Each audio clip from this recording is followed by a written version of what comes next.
Hello, what's up everyone? I'm MetalSnowman3, a streamer who's done tons of FE challenge runs, including Ironmans, randomizers, PMUs, and so on. Being an experienced FE player, one feature I've never even thought of using before is the auto battle feature.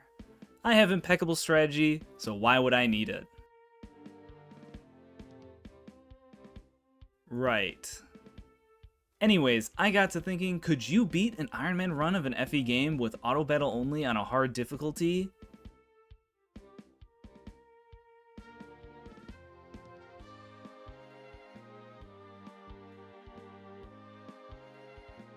Okay, maybe that's a bit too hard. Let's just lower our ambitions a little bit and see if we can even just beat the game using auto battle only to move our units.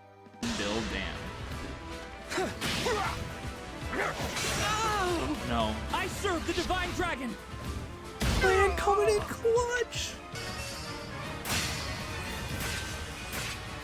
We did it. I better get out of here! Chapter 5 completed, baby.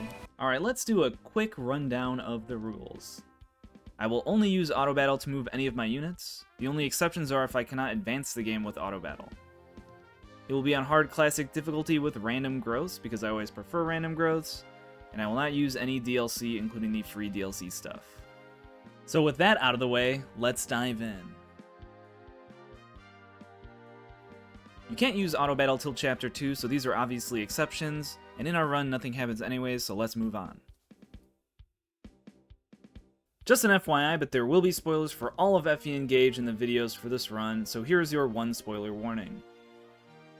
Chapter 2 is the practice battle with Lumera, and the auto battle feature is unlocked. This fight does not permanently kill any ally unit who is defeated, which is very helpful as you will see by the end of this video.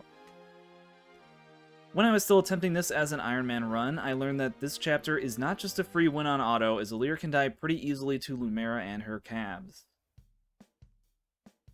At this point, I was still learning how auto battle works, so I was mostly using the advanced option. I will explain each option in detail later.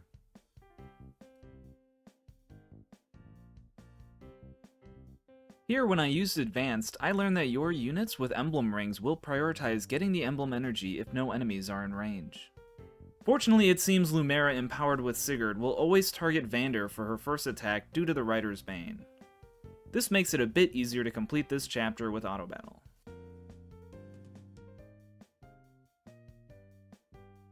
With chapter 2 in the books, now the real challenge begins.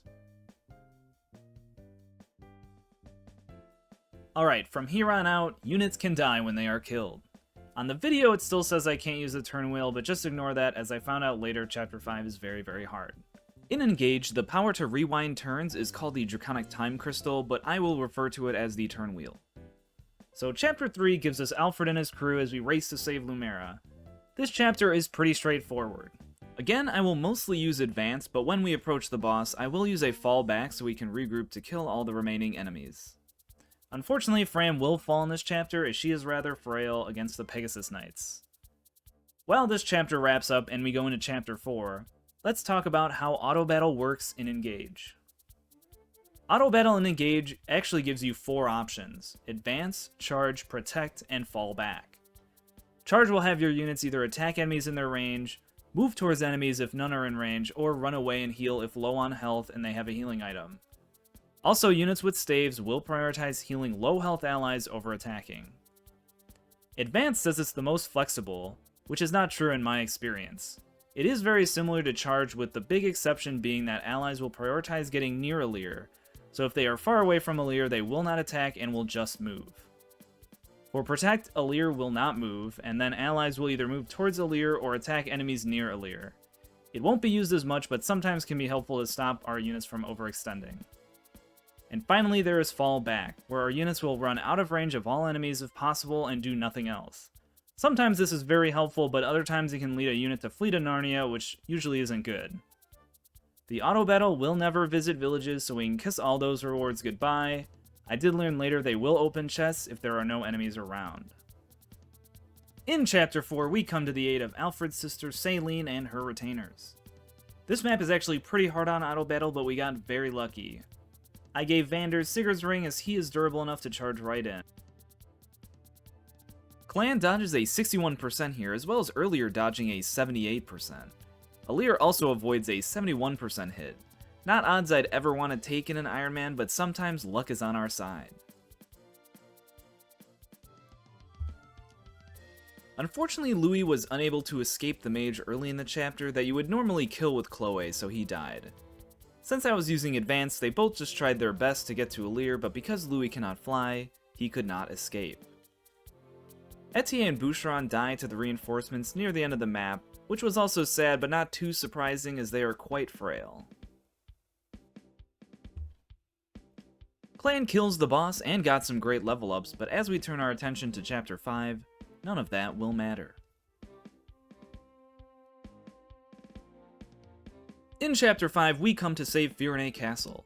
This chapter introduces the first boss with multiple health bars. This chapter took me a few tries to finally get done, but I will just show you the attempt that completed it. I gave Clan the Celica ring because of his great level ups, as well as leaving the Sigurd ring on Vander. The beginning of this chapter is relatively easy as we can just deal with all the enemies outside the throne room as they come at us. Initially, I used the fall back command to keep our units out of range, which makes it much easier to take on these enemies. Through my multiple attempts at this chapter, I found out that the auto battle will not always do the same thing even with the same command and same situation. In this attempt, when I fell back on turn 1, my units mostly went south, while in other attempts, they went straight east. The real difficulty of this chapter begins when we try to take on the throne room enemies and reinforcements. Our units will break the southern door down so we can complete the map without breaking the auto battle only rule, as well as not aggro all the enemies at once, which is what happens if you enter from the northwest side. Even still, the reinforcements prove very tough for auto battle to handle and take multiple tries via turn wheel. By far the hardest part of the map is the two groups by the boss. Normally you can easily lure them out and deal with them one by one, but not with auto battle.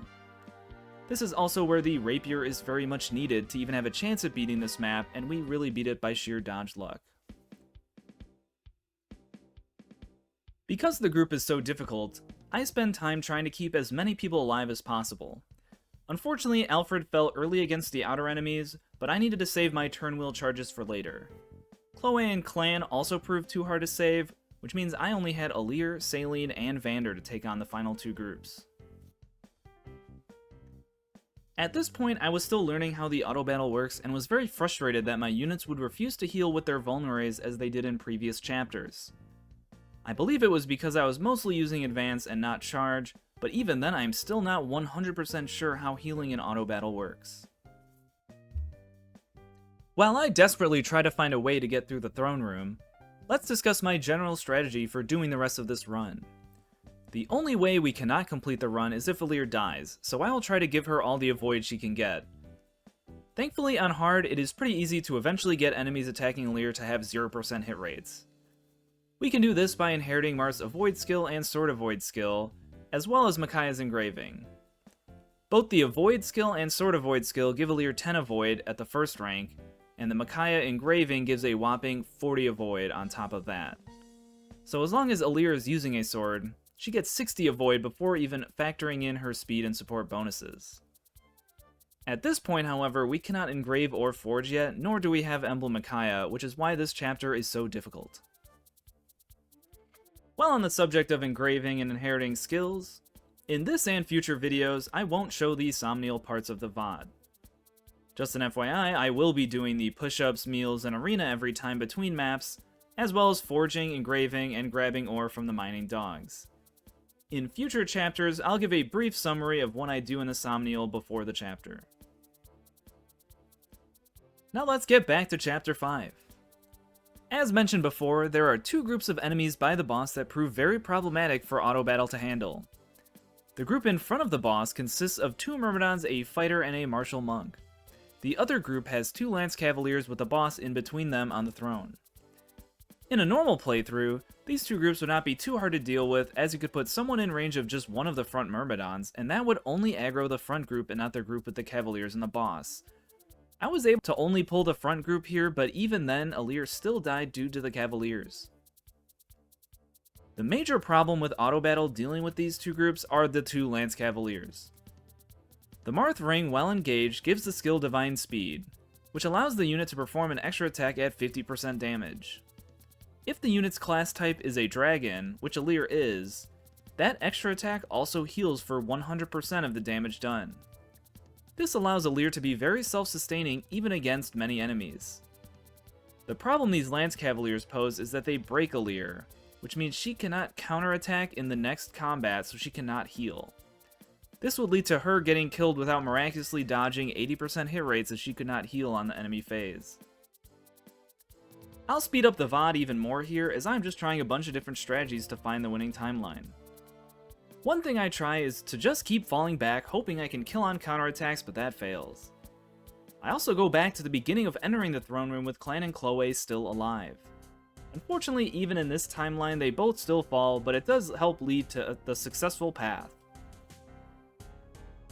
While we wait to get back to fighting the last two groups again, if you have watched the video this far, I would appreciate any feedback on it. This is the first time I have ever done a YouTube video for one of my playthroughs, and I'm also very new to video editing, so sorry if it's a bit rough around the edges. Eventually, I get Vander engaged with Sigurd before we aggro the last two groups. I finally see the chapter-winning play. Since Vander is engaged with Sigurd, I swap his weapon to the Rider's Bane, hoping he might kill one of the Cavaliers since they mess over Alear. Vander hears my prayers as he goes and kills one of the Cavaliers, sacrificing himself in the process.